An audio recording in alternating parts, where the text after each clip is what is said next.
Like, how do you teach kids to learn to think, not to memorize and regurgitate?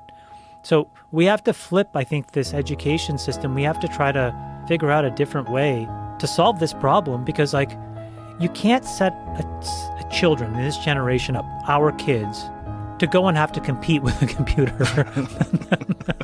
I mean, that's crazy. It's crazy. That thing can make a Drake song in 3 minutes. The computer is going to win. Yeah. So what can't the computer do is, I think, maybe a reasonable question. And I think the computer, in a lot of cases, can't express judgment. It'll learn.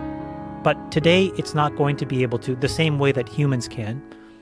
It's going to have different taste, right? So the way that we interpret things, the same way that you motivate people, like all the psychology, all these things that are sort of like these softer skills that allowed humans to cooperate and like work together, that stuff becomes more important when you have a fleet of robots.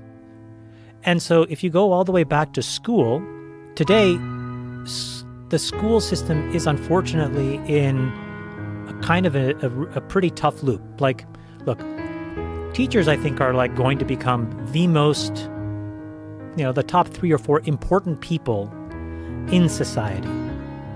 And the reason is because they are going to be tasked with teaching your kids and my kids how to think, not to memorize. Don't tell me what happened in the War of 1812. You can just, use a search engine or use a ChatGPT and find out the answer.